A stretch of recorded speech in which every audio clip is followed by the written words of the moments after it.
Hey guys, welcome back to The Composed Artist. I'm your host, Stephanie Gaffney. I'm a live wedding painter outside of New Orleans in Louisiana, and a mother and a wife and all the things. I love my job. And I'm actually coming off of a break from maternity leave. I just had my fourth child, and I'm just kind of easing back into work a little bit. But today I had a wonderful conversation with Maggie Bosco. I first saw her work online. I don't know if it was her website or Instagram, but I was exposed to her work. She's an incredible oil painter, and I just thought her work was delicious. And and I met her at the Layover conference in January of this year as well. So that was a treat. But it was really funny. It was fun for me to hear that she just recently started painting. She had never painted before, and then decided she, really wanted to pursue a creative career and pursue the arts. So she dove into a master's degree as an artist. She was a business major for her undergraduate degree, and then she was like, I'm going to go to art school. What courage that took. I mean, that's kind of the theme of our episode today, is the courage that she had to make all of the decisions in her adult life to get to where she is now, where she has a studio gallery in outside of Sarasota, Florida.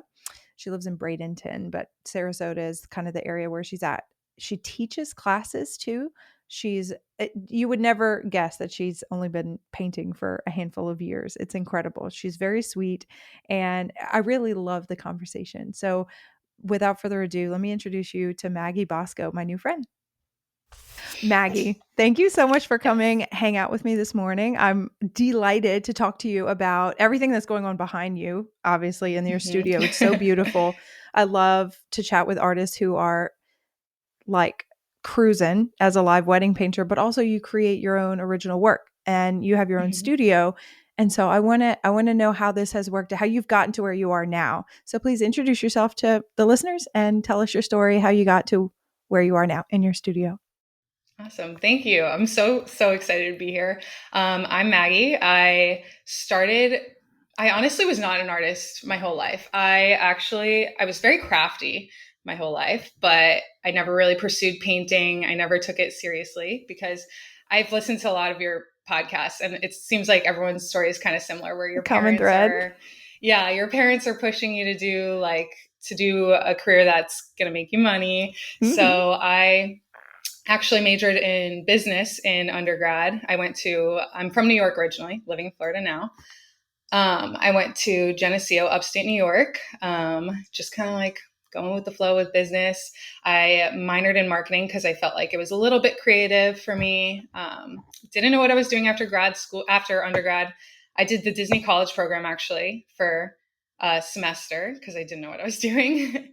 And then COVID hit, and it wasn't until COVID that I started doing dog commissions is kind of how it started. I started painting for other people. And I started my Instagram, and friends were really supportive. And then I kind of was like, why am I not doing what I want to be doing?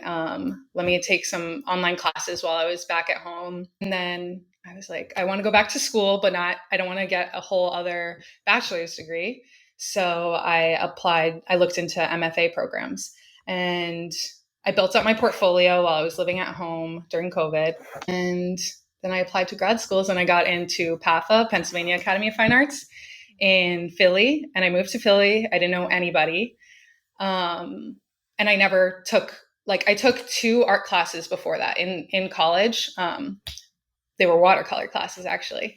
And I just got thrown right into it, thrown right into it in grad school. And I learned so much during that time. And that's kind of the time that I discovered, while I was in grad school, I discovered live wedding painting. Okay. I saw actually, Chloe was the first person that I saw as a wedding painter. And I remember scrolling through Instagram, and I was like, oh my God, this is what I want to do. I want to do that. And then I found it was you and Laura Swytalk that I found too. And I was just like, this is so cool. I want to do this someday. But I was still focused. I was so enwrapped in school and my studio hours and developing my style, because I didn't have a style before grad school. And then yeah, I moved to Florida after grad school. with my boyfriend. He's a dentist here, and that was definitely really hard starting over without an art Yeah. community. But that's really how I got the ball rolling into art. It definitely changed with grad school, going like getting that art community. That I bet it must have been a kind of hard, like to because when you're in school, the community is very intertwined. Everybody's, Yeah. I guess, pursuing their degree, obviously, but they're pursuing education. They're pursuing building something, developing their own techniques, developing their own interests, like, and then very supportive in that. And it's kind of this like bubble. And then you leave Yeah. that, and then you go somewhere else, a new state entirely. You're so brave. You're so brave. Thank you. I stayed put. I'm from South Louisiana. I went to LSU. I married a man down here, and I mean, I Mm-hmm. travel, love it. But Mm-hmm. going to college in a different state, when I hear children do that, like 18-year-olds, like, oh, I'm going to go to college up north, like the courage to me is very inspiring. Yeah. So, really quick, grad school, uh, new art, and like you didn't have you weren't an art major in undergrad, and then you like leveled up, you dove in from with no education in oil painting or acrylic painting, Mm-hmm. like you had those watercolor classes, and then you dove into a master's program. What was day one like? Do you Oh my remember? God. Was it like, so you guys all know this, now we're going to do this very Mm-hmm. complicated still life, or was there any introductory like recap of material? What was that Nope. like? It was so scary. Oh I my gosh. had such bad imposter syndrome. I was like I remember, well, my program was more focused on conceptual, like grad school was more conceptual work. But we did have some studio classes. So a lot of the classes were seminar. You were writing a thesis. It was critique based. It was studio. We got studio spaces. So that was my first time also being like, I paint for fun now. Like I never painted for fun up until then. I painted for other people. Um, and it really pushed my comfort zone. But I remember the Mm. first studio class that I did. We had one studio class per semester, and it was painting from live observation. And the first day we were there, I didn't even know I needed to bring my paints. I just thought, like, I thought it was going to be an introduction or something. Everyone showed up with their paints. And I'm like, oh my God, I don't have anything with me. So I ran back to my studio upstairs and brought it back down, and we started painting from a live model. And I was like, oh my God, I've never done this before. I've never painted a figure. I never Mm. painted from live observation. Um, and everyone else was just going for it. And I was just thrown in. I was looking at my classmates, and they were most of my classmates had undergrad degrees in art. Most of them Yeah. had some experience, more than me. And I remember it was scary, but it was honestly an adrenaline rush, and Yeah. I loved that class. I loved our professor just threw us into things. Would just be like, he would come around and see a blank canvas. He's like, why is there still white on the canvas? Throw it on there, and it really just pushed me right out of my comfort zone. So um, I grew a lot, and I audited a lot of undergrad classes. They had an undergrad program as well, that was more technical, skill based, and I audited a lot of like at least a class per semester, or sometimes two classes per semester, just to get that footing. Yeah, Yeah, that's awesome. You're yeah. probably more prepared with that experience. You're probably more prepared for live wedding painting than most of us who have Mm-hmm. always just kind of painted at our leisure in the comfort of our studio with no observers, like that. That's really cool. So what can you Yeah. tell me? I'm jumping, but can you tell me Oh, about your you're good. first experience painting at a wedding, how that felt and Yeah. how it went? Yeah, so that was during the first year of grad school.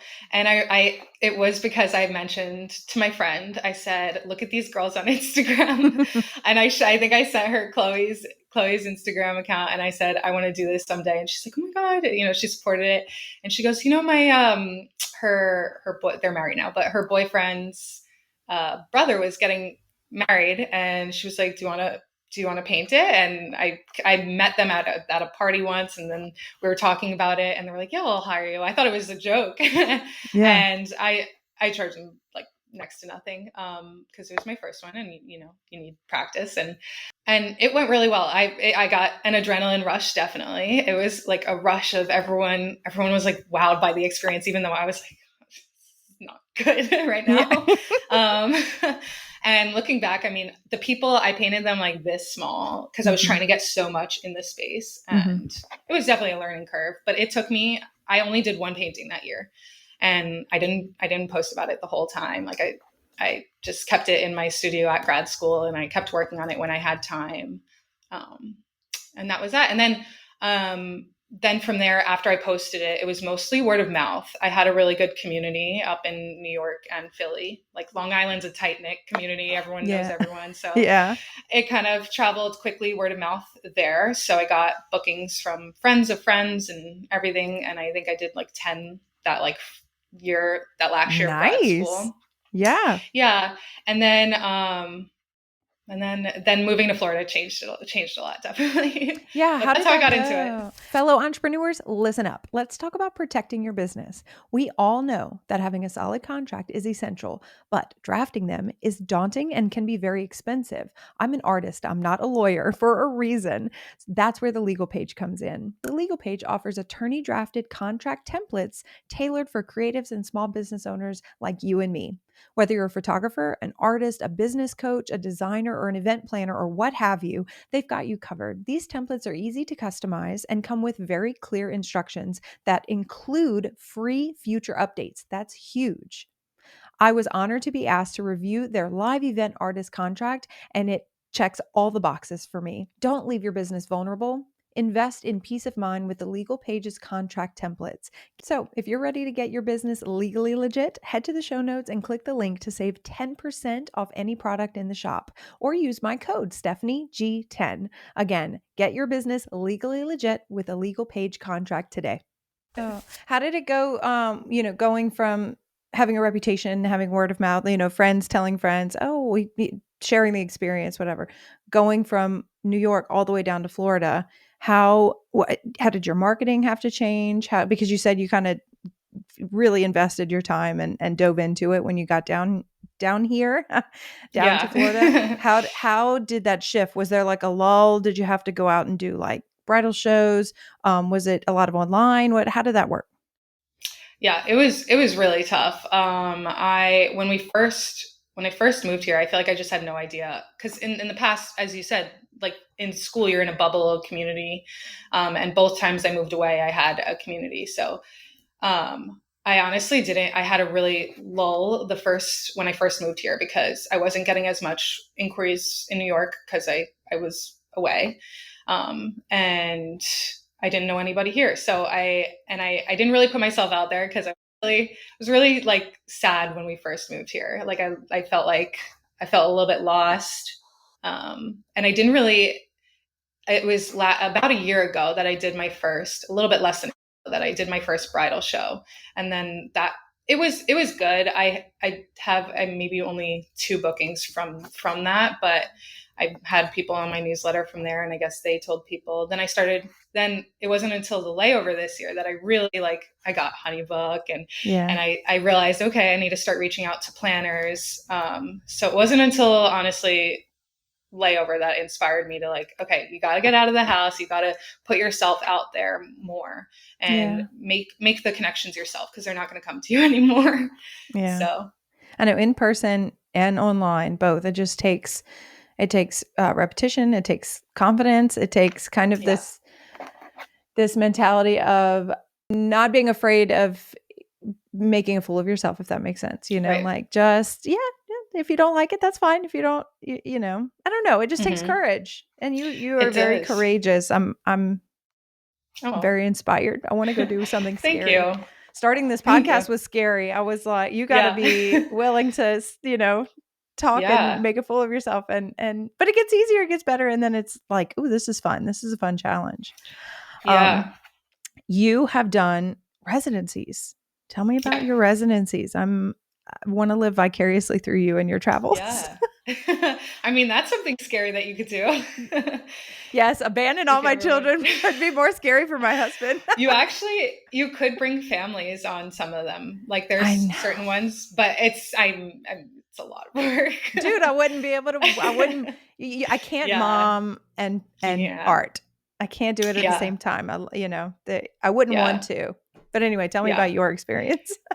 Yeah, so I learned about it through grad school. My friends were applying through Res Artist is the website I go through. You can look on like the world map and find pick a country that you want to look at. And the very first one that I did it in between first and second year, Mhm. and it was in the south of France. And I was one of the very first artists to go there, so I got a pretty good deal. And now they're booming. It's Yeah. called La Maison de Beaumont, and We're it's gonna in this link that in the show small. notes. Okay, yeah, we will. Um, it's a gorgeous town, beautiful. Like I felt like I was in the town that like Princess Belle was in. Mhm. It was so beautiful and quiet and I spent a month there and I had Yeah. never traveled I've traveled outside the country before that, but never by myself. And oh my God, I was so in over my head. I didn't really plan the travel of like getting to the spot. I didn't realize how remote it was going into it.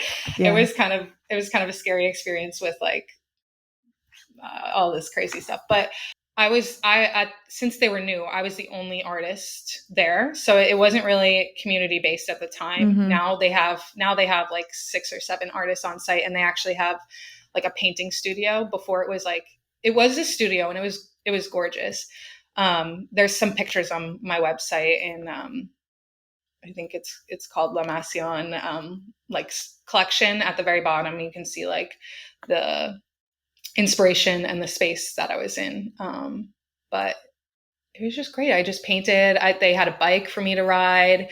I met some people, locals in the town, and then I did one and it was life changing because I made actually that kind of started my studio practice because I made all these little studies Mhm. on linen while I was there, and then I brought them back and framed them and everything, and that kind of in my studio at school when we had open studio nights, those like all sold out immediately, and I was like, oh my Nice. God, okay, so this is the traveling was great for me. I got out of the studio. I like experiencing new places and painting in new places. And then last summer I did one in Portugal.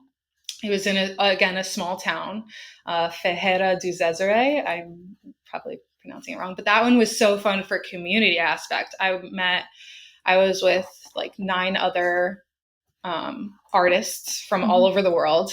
I met people from the Netherlands, people from live in Vegas or and um, and the hosts were on site, which was great, and they had Mhm. multiple studio spaces. I learned printmaking while I was there, so they actually had opportunities to learn new skills while you're there as well, and it was just beautiful. That's I did awesome. made some friends there, made paintings. I still have them. Some of those are up on the wall, and yeah, it was great. When you're there for a month, do you go in with a goal of like creating a certain number of paintings or creating a collection of sorts, or you just like arriving and then sleeping the whole next day because you're jet lagged and then like Mm-hmm. living and then maybe creating with no expectation? How did you enter the residency? My first one, I entered it more of the second way. I was like, I don't know what I'm getting into. I didn't really, Mhm. and it was also kind of before I didn't really have my style or materials figured Sure. out yet. So I packed whatever I could and I did whatever I could there. And I didn't really have a goal. But then into the second one in Portugal, I kind of knew more of what I wanted to do. So Mhm. I went in and this is an example, sorry to move my screen, but No, of I love it. ones like little ones from the trip last year. So I brought a stack of, I prepared. I was like, okay, I want like 9 to 12 little canvases, and I prepped the canvases before. Yeah. And then I knew I wanted to do that, and then I brought like I think it was like 5 sheets of arches paper, and I said I want like 5 larger paintings. And I knew the goal going into it on how many I wanted. Really, I didn't know what I would be painting because I wanted to let that kind of come to me while I was there. And then it wasn't Yeah. until I didn't plan any. I don't plan like where I'm gonna paint before I get there. Like when I got there in Portugal, I asked the locals. I was like, where should I go paint? And I never would have known about. I don't know if you can see in the center of the screen. This was in Uh-huh. a lake. It was called Lago Azul, and the locals actually. They let us jet like water ski on their boat and Oh, took us to the awesome. lake. It was so great, and I would have never known about it until I was there. And I'm so inspired. Oh my God. I want to go out and paint. Wow. Are those for sale? Like, what's the plan for the paintings that your original works? yeah, they're going to be they're for sale in the studio, but I'm Uh-huh. planning on launching it online because I Okay. want to launch it all as a series, and I really want 2 more big paint. I have some in the hallway too, but Mm. I really want 2 more large paintings before I release it online for sale. And I thought about going the gallery route, but I'm gonna dive head into just trying to sell online myself. Yeah. I mean, there's like a larger audience there. And, Hmm. you've got multiple Instagram accounts. And so, I mean, it's just more eyes. That makes sense. And then if they Yeah, don't sell, you can sell them in the studio. Like exactly. that makes sense. Yeah. Oh my, you may have heard me talk about my little side business, my little fine art print shop. I create an original painting, I take a photo of it, and I print it, and I print it again and again and again. I make hundreds of dollars, thousands of dollars a year on prints. It's so easy. And I learned everything I know about creating my own prints and printing them in house from Laurie Ann Gonzalez and her art to print course. I highly recommend, if you are an artist and you want to make easy money from your original works and even the commission works, you can resell those as prints. I recommend you check out Art to Print. Laurie Ann has a very direct way of teaching, and you are really going to appreciate her no fluff method of giving you information and telling you exactly what you need to do to make making fine art prints in your own studio a breeze. You can check her out online at learn.laurieannart.com. That's learn at LaurieAnnEart.com, or just click the link in the show notes for my affiliate link. Check her out and thank me later. Oh my gosh. I'm looking at the work. I don't know if I want to talk, if I want to ask you more about original work. I kind of want to know about your palette. Can we talk about your Yeah. palette for a second? I love the value scales in your work. Okay. I love the Thank colors that you. you use. Like you have an eye for color. What colors do you use on your palette? What do you lean towards?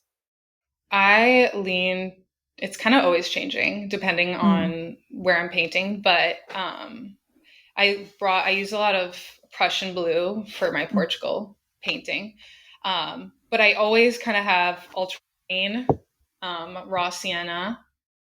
Um, I love alizarin crimson and cad yellow, and I kind of just try to keep it basics and mixing colors. I like recently I start using viridian green, but before that I always just mixed my greens Yeah. with ultramarine blue and cad yellow. And I like having more of a limited palette, but my Yeah. skies, I love just doing ultramarine blue and white. And Yeah. I'll always add a little bit of like yellow and red to things. But yeah, my palette's kind of, I guess, kind of basic, but It is. It's a it's, very limited palette, but it helps mm-hmm. you lean into like warm shadows and cool shadow. Like your Oh yeah. warm and cool balance is it's just so pretty, you know? Thanks. I Thank think you. that whenever we use, and I say we because I've fallen into the same pit also, is when we lean into, I guess, like earth tones, they're helpful, like burnt sienna and raw umber and things like that. They're helpful to get like deep, rich tones, of course, but when we Mm-hmm. mix with them, I find that it can be um muddied, I don't know. Yeah. I'm working through that. And so that is just looking at the work behind you. It's just, they're so vibrant and colorful. Mm-hmm. Now, do you use a limited palette? Do you try to use a limited palette for weddings as well? Because we're Yeah. limited on the time that we have. And so sometimes it's helpful to have the colors that you reach for, like yellow ochre, getting Yeah. that muted warm yellow Hmm. is helpful for me anyway. Do you tell me about your painting process and for weddings and how it may differ from your original work or your plein air work?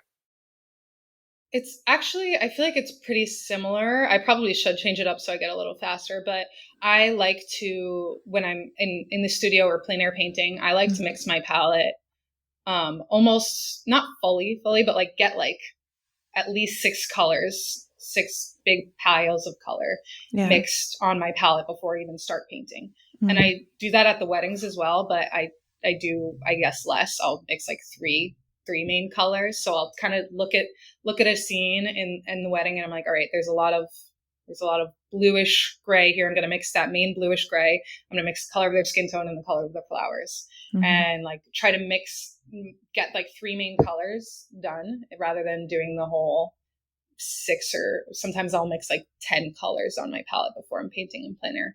Yeah. And then try to go off of those. But it's definitely good to get to kind of divide your entire painting, what you're looking at, into three, or just simplify it into a few main blocks of color and then get some variety within that, if Yeah, that makes that sense. I hope that anyone listening is also watching. I know on Spotify and YouTube you can watch the videos, and so you can see the work behind Maggie's head. But if you're listening, go watch the YouTube or go check out Maggie's work because the colors in her work are very vibrant, and she uses a limited palette.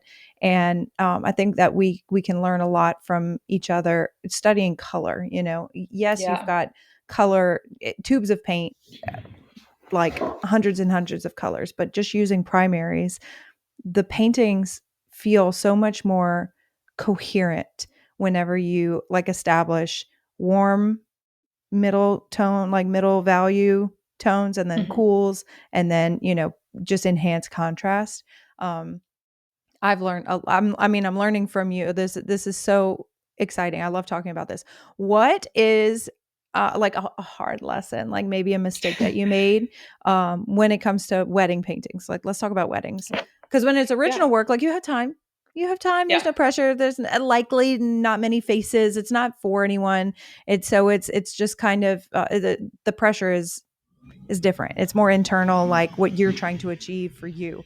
Whereas the Right. weddings, it's like there's a timeline, there's a client, what Hmm. can you like think back to a lesson that you're like, okay, that was a waste of time or that was the wrong decision, gonna do things differently next time. Hmm. I think one that stands out to me is I was very indecisive with choosing a scene. And most of Mhm. the time, couples are like, oh, like, just trust your judgment on like the moment in the Mhm. dance. They, for the most part, they don't really care what, well, I guess they care in the end, but they leave it up to me.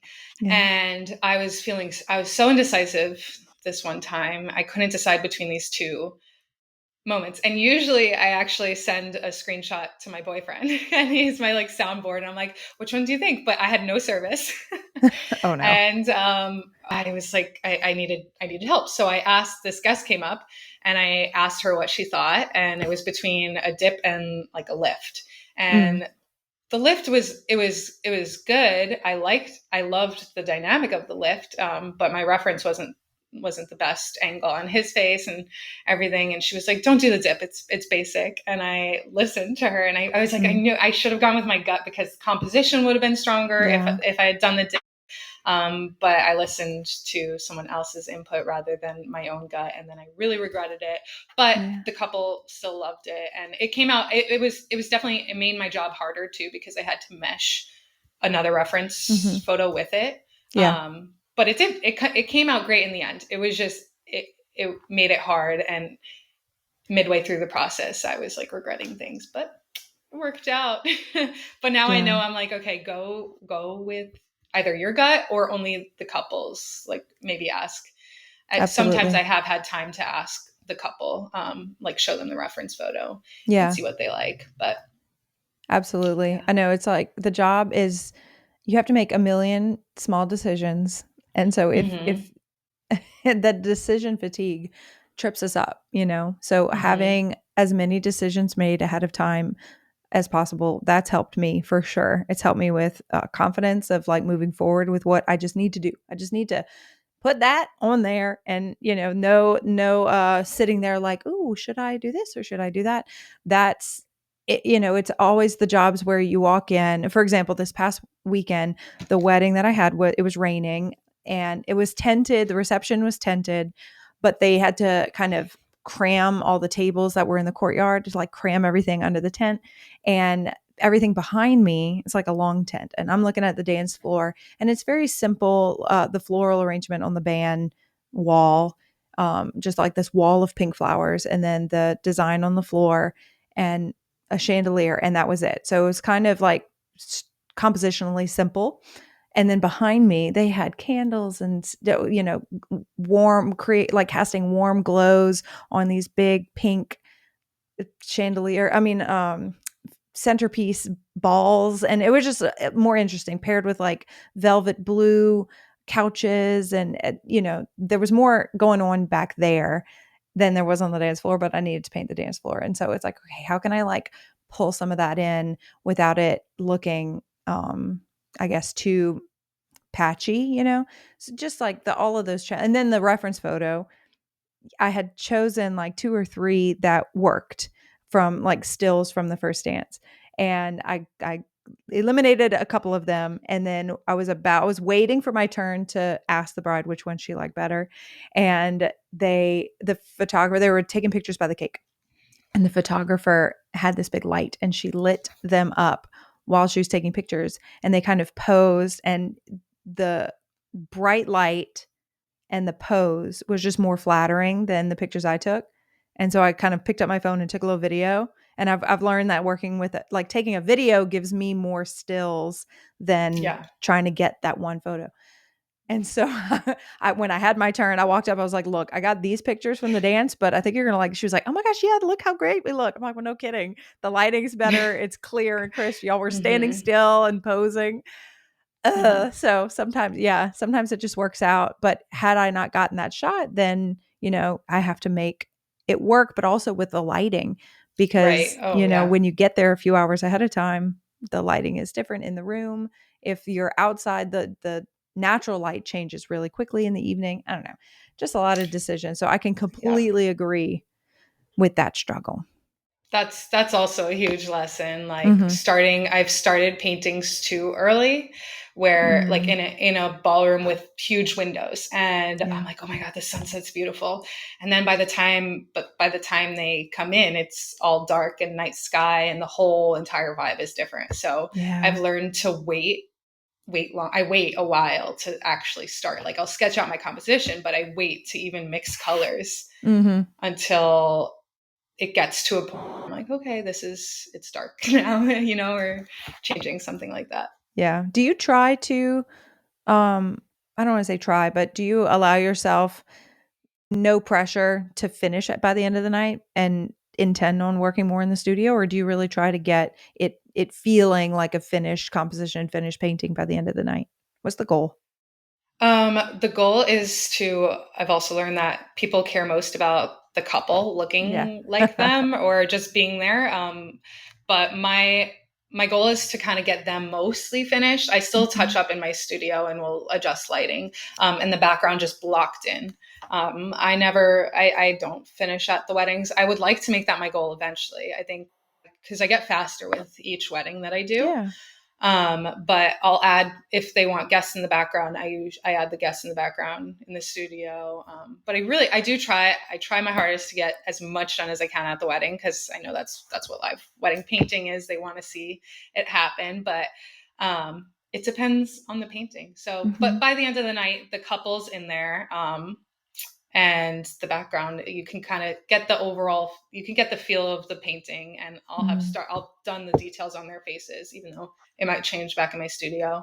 Mhm. um Painting, you can get an idea of it. Yeah, that was a lesson I had to learn. Don't worry so much about the centerpieces and the tables. Yeah. If you're going to run out of time and not get the couple, don't even worry about that stuff. Like, get the couple Hmm. in, and then that's what they care about for sure. Yep. Yep. Do you still do commissions? I do. Yeah. Yeah. I'm doing a few right now. I'm really excited about one that's more, I do a lot of like portraits, and I don't do dog commissions anymore unless it's like someone really close to me. Um, but I do wedding commissions from a photo, portraits of families or landscapes. But one I'm really excited about is it's kind of in my style, my studio style.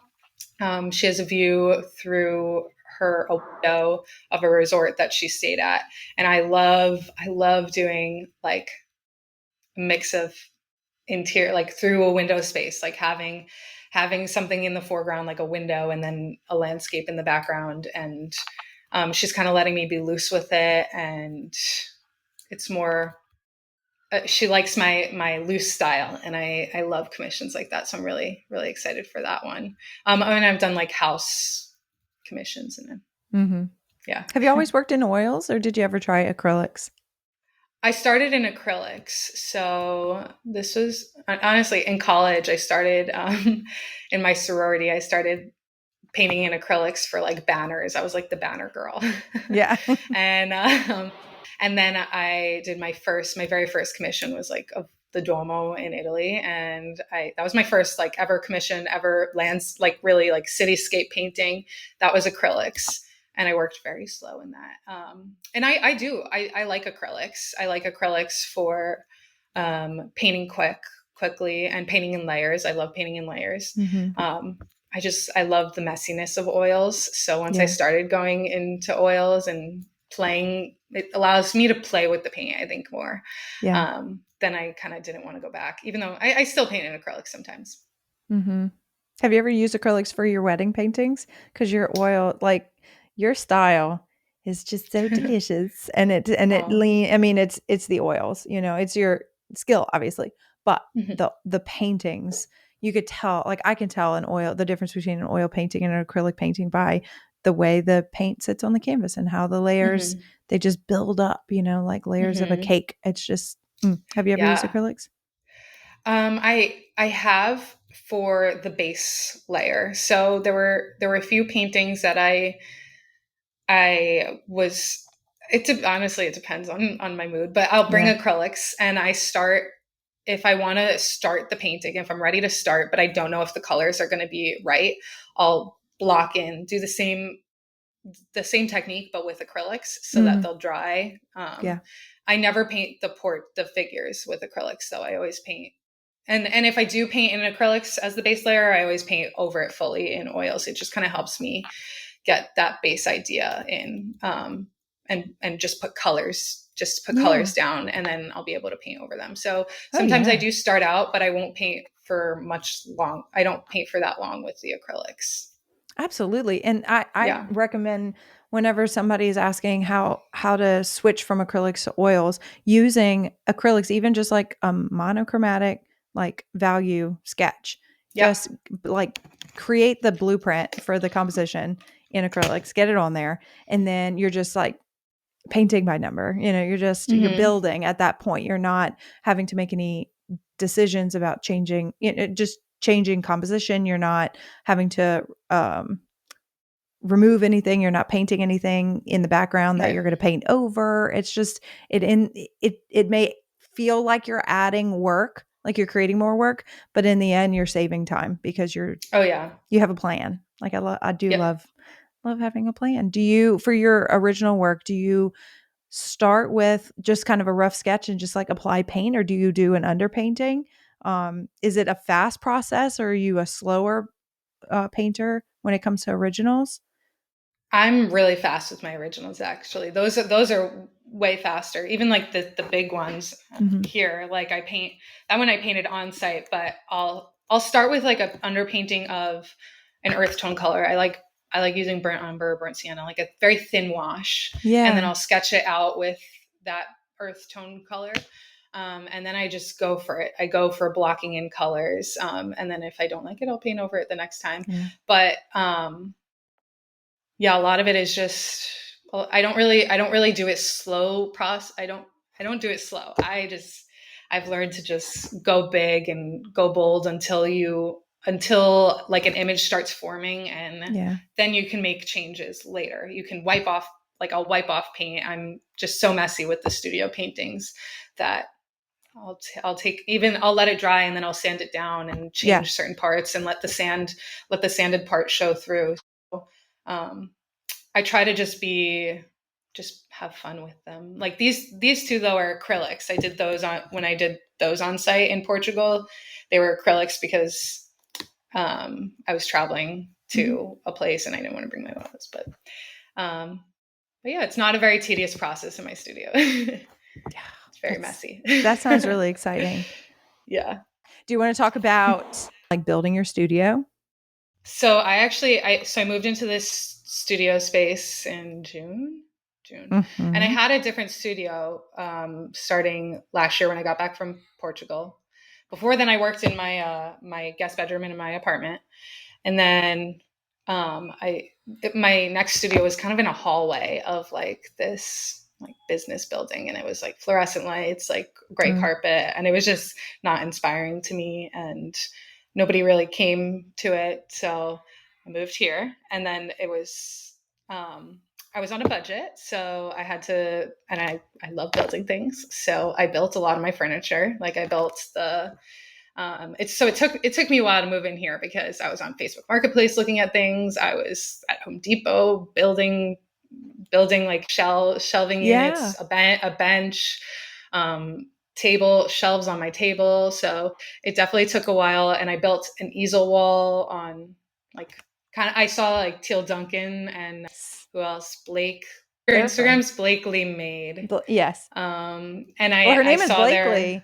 the way that they did these like beams on their wall. So I have that. Mhm. It took me a while to move in, but now I feel like I'm finally settled, and we have open studio nights. We're open during what is it, Wednesday through Saturday. We have open hours where anyone can kind of just come in and check out their artists here and shop our work. But we have third Fridays every third Friday of the month, and we have a live musician out on the porch. We have pop-up artists. We have charcuterie board, wine, and Nice. it's a really fun environment. So that has been great. And I also now I use this space. I teach private lessons. So I have private lessons, three students for private lessons, and they'll come to my studio and we paint together. That is awesome. So Yeah. you work in your studio space. It's not just Yeah. like a Yeah. gallery for showing No. work. And it's funny because some artists here do use it just more as a gallery. Mhm. There's a jewelry artist here as well. She makes her own jewelry. It's beautiful. Nice. And some of them have it like they'll come just for the studio nights to like market their work, and me, I'm here all the time as like Mhm. a working space. So there's kind of a lot going on in here, but I treat it almost like a 9 to 5 now. Well, I'm not a morning person, so it's 10 to 6. Yeah. um, so I'm here. I try to be here every day that I can. Mhm. Yeah, Nice. Okay, well, tell me about your yeah. students. You My just learned how to do students. this. How are you Oh teaching my God, I people? know. I know. That's what I asked myself too. So when I started teaching a year ago, and I started teaching because I needed to get out of the house. Like Yeah. again, the move to Florida was just tough for me because we had Mhm. no friends here. We didn't know anybody. I had no art community, and I honestly started teaching just so I could have an art community and be around other artists. So I Yeah. first started, there's two Art Center Sarasota and Art Center Manatee in Bradenton, that they're both 20 minutes away from me, opposite directions. But I started teaching there, and my first class, I was like, oh my God, I don't know what I'm Yeah, doing. what did you do? We're What did gonna you talk about? What was the lesson? I I kind of embraced my professor. I thought about the professor that I really loved in grad school, and I was like, what did he do? And he just like, where you learn by doing. And Yeah. I go, it wasn't as much of a demo as like paint, and then I'll guide you through the process. And they loved it. My students Yeah. loved it. We started with painting from live observation, which people have never done before. And it went really well. And then people started coming back, telling other people about my class. So I've gained like a student clientele that way. And then the Art Center Sarasota had me doing some demos at the Bay where they have all these connections, and there would be like 30 people there watching me paint and talk for an hour. It was so Mhm. quick. I only had an hour to do a painting and That's to no time. demonstrate. And to No time. talk. Oh. Oh my God. It was tough, but it was fun. I just chatting while I'm painting. Mhm. And then I just recently, like last month or 2 months ago, put in my newsletter that I want to take on private lessons, because I had people ask me about it, but my studio wasn't ready. And I didn't think, I was like, I don't know if anyone's going to do it. And then all of a sudden I got a bunch of people like, yeah, I want to take private lessons. So that's how I did that. And one of them is, they're all through like just meeting people at these centers and getting involved in the local art community. And Yeah. yeah, I'm going to be on the local news next week with Art Center Sarasota. They're having me be the live painting demo. But Nice. I have like 6 minutes to make a painting. Oh my gosh. What are you So going to we'll see. do? What's the plan? The plan is to I don't know, to paint a small painting. I'm going to Uh-huh. sketch out it's going to be a landscape, because I can do landscapes pretty quickly. Yeah. If I have my colors mapped out, the Yeah. painting process is pretty quick.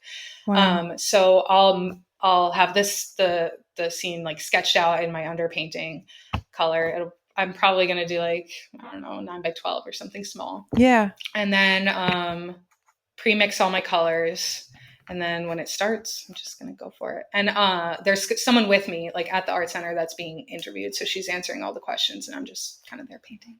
Oh my gosh.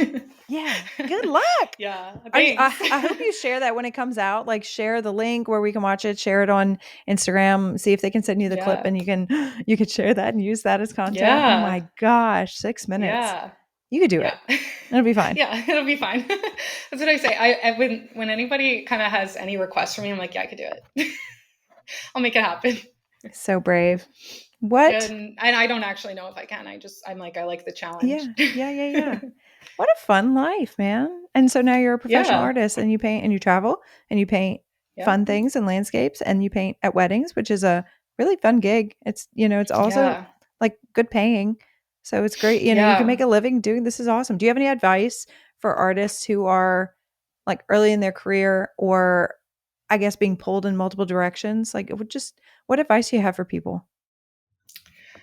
I would say seek out an artist community, because to me, I thrive best with community. I'm really happy that I reached out to you and now I have you in my circle. Yes. And I'm so glad I did layover events. I'm so grateful that I went to layover events, because it got me out there. I was in it all alone before then. I didn't really Mhm. know that there was even an a community within the wedding painting world. I thought kind of everyone just did their own thing. So that was really helpful. Then getting involved in the local art centers, so I have people locally. Just having an artist community to reach out to when you need help, or um, just to bounce ideas off or share fun Instagram reels with. I think art community is the most important thing, and that's where I've grown the most, when I'm not by Yeah. myself and when I am with myself with people who kind of think like me and do like me. Yeah. Yeah, I completely agree. That's great advice. Where can people follow you and watch all the things that you're putting out? You can follow me. I have two Instagram accounts, because I try to keep it a little bit separate. So my studio practice is on maggiebosco.art Instagram, and then my event painting is the.event.painter, and then my website is maggieboscoart.com, and that's where everything's there: my wedding paintings, my studio practice, and I would say sign up for a newsletter, because that's where I've got a lot of different things going on. So that's where all my updates will be clearly posted, so you can follow along with that. Oh, that's awesome. And then what city in Florida do you live in? I'm in Bradenton. My studio is in Sarasota. So Mm, if you're any painters are ever painting in Sarasota, Tampa, I'm not far from Tampa, and yeah. Sarasota is an hour south of Tampa. If you're ever painting here, come to my studio. Yeah, or It's really fun. if you live in the area Yeah, and are if you live in interested the in area. learning, Mm-hmm. you're teaching Yeah, lessons. God, you are yeah. killing it. Oh, thank Ooh, you. I'm so excited. I'm excited for your Portugal collection release. Thank And you. I'm grateful that you're not just keeping it available in person and that we can all access Yeah. the collection whenever it's released. Is this your first official, like, fancy prepared collection release? Or did you release the ones Online, online? Mm-hmm. online, yes. But so when I was in grad school, we had annual student exhibition at the end Mm-hmm. of the year, and it was a big group show with all the graduating students. Yeah. And so I had all my work that I was working on for the past like 2 years during grad school, and that was like, oh my god, that nothing honestly, no shows have compared to that yet for me. I Yeah. had a beautiful space. The installation looked amazing, and my work sold out, and I was like, what? This is it was insane. I received so much support, um and it kind of definitely put a little made me, I guess, a little bit naive to the real world, because I think Mm, the school provided me with a lot of connections to buyers, and yeah. I was very lucky. I really lucked out there. And then after that, it was hard. But then I created a Sarasota series, and I did when I first moved here, and I entered a an art fair outdoors. And I should have researched it more, Yeah. because it wasn't very marketed very well, and it was a bad time of year for Florida. Like, there weren't many people here, so there weren't many people that were there. So that was a tough one. But this is my first official like online release, selling it online and really putting myself out there with it. Yeah. I think it's gonna do really well. Your work Thank is you. I hope beautiful. so. I'm a Thank you. fan. I'm a Thank fan, and you. I'm gonna continue learning from you. I was on your Instagram account the other day and just, like, zooming, pinching and zooming on your wedding Oh, paintings and just the decisions that you make for, like, crowd work and your portraiture. It's lifelike and proportionate, and the light that, how you hit, ping, you hit the highlights on your figures. It's so beautiful, but it's not like overworked. There's not like too much detail. You're not you're able to achieve likeness with less intricate detail, which is it's a skill. Oh my gosh, thank you. it's just beautiful. Just keep up the good work. Just I Thank can't wait you. to see what you create. This I'm Oh, glad that we're friends. I'm glad that we came in, and yeah. you could come chat with me here again next time you have a collection release. Next time you have something to Yeah. promote. I mean, let's do this again. This was so much fun. Thank you, Maggie. Yeah, I love this. Thank you. And thank you for saying that. It feels really good to, because that's the goal with all my paintings. I want it to be recognizable but still loose, Yeah. and sometimes I feel like I don't accomplish that, and it's easy to be, as you know, it's easy to be hard on ourselves. So it Yeah. feels really good hearing that from you. Thank you. I can see the mark of a true artist live painter is when you can Hmm. see the consistency between original work, stuff that they create on their own time, through, just pouring their heart out, and their wedding paintings. Like, they when you want to hire an artist to create something that is organically part of them, that you've found the right artist. Like, this is that you're succeeding, you're doing your job well. Because it can be hard to I guess change the nuance of your style, or have a different process even whenever you're painting live. Just it can be hard to fall into a trap. Maybe you're trying, you as in, I'm talking to the general Right. umbrella of live painters who are, constantly trying to learn from other artists and trying to be inspired by their work, and then maybe trying new techniques and whatever. And it's just kind of like they can fall into this trap of pulling away from what they would organically create if it was, a Right. landscape or something inspired from the heart. And so I see the consistency in your work across the board, and it's so beautiful, inspiring. So keep it up, Thank girl. you. Thank you. All right. Have a wonderful rest of your day. Thanks for hanging out with me. And everybody, Thank you please go so much. follow Maggie Bosco. She's incredible. Oh, thank you so much for having me. This was You're so welcome. fun. All right, talk to you soon. Bye. Bye. Thank you for tuning in and joining us on this journey of artistic exploration, entrepreneurial growth, and personal development. Remember, you have the power to create a life that is both fulfilled and balanced. If you enjoyed today's podcast, please subscribe to The Composed Artist on Spotify, Apple Podcasts, and YouTube. And don't forget to leave us a review. Your feedback means the world to us and helps us reach more creatives like you. Until next time, keep creating, keep dreaming, and keep pursuing that composed life. You got this. I saw on your website that you offer 36 by 48. That I've done that size. That's big. Have you done Yeah. that size yet?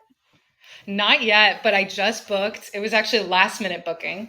One in the end of November. It's going to be a 36 by 48. And I'm so excited because she loves impressionistic. She loves keeping it loose. Yeah. She was like, oh, I asked if she wants the focus to be on the couple, like if she really wants them rendered. She's like, oh, it's up to you. Like, and it's going to be at a church. I've never painted inside a church, so there'll be stained glass windows, and I'm just so excited for that one. And actually, listening to your podcast, though, I recently took off I offered a lot of 18 by 24s, and I didn't even offer 36 by 48 until recently, and I just felt like the little ones just I couldn't fit enough in them. Yeah. They're beautiful and they're very intimate, but it made my process harder. The couple had to be smaller, and it was good for loose brush strokes, but it almost didn't allow me to loosen up as much as I wanted to. Like, I love painting big and painting loose. So I took off, and in one of your podcasts, you mentioned, you're like, it's okay to take off the smaller one. So I took it off, and I feel so good about it because now my smallest size is 24 by 30, and I'm happy with that. I'm like, because this is now I can get all the information that I need into the painting without making everything so cramped, and I'm just so excited for the big one.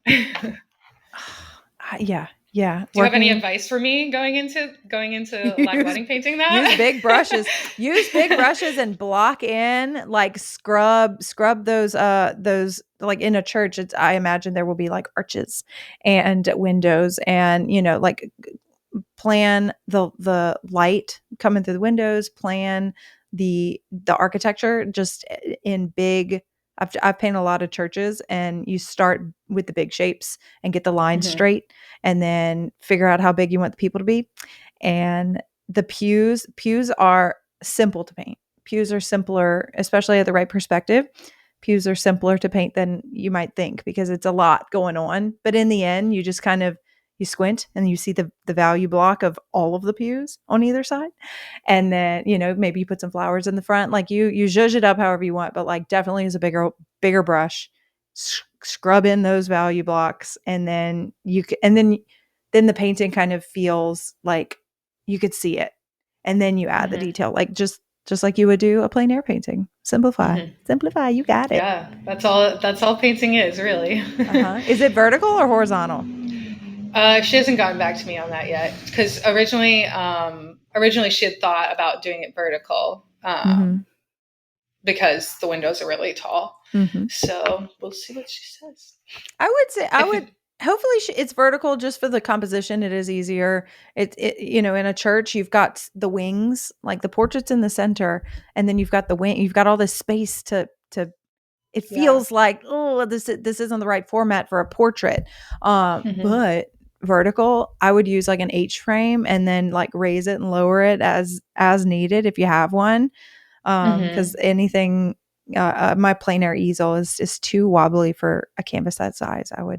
If you can lug out an H frame or like a sturdier easel, that'll also make your life easier because you'll be applying paint quickly and rigorously, and you'll need something sturdy. Won't collapse like the plein air one. I've had that collapse on me. Yes, me too. Multiple times.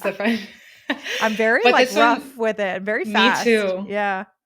Me too. This one's luckily it's in Fort Lauderdale, so I'm driving there. So, and I'm finally now at the point where I'm starting to get more bookings locally, and I love traveling, but like I'm really excited about the local ones. So I can have more weekends here, rather than I know. I know. I'm enjoying Yeah. that too. Local work. Yeah. Well, good luck with your Yeah. big one. Thank you.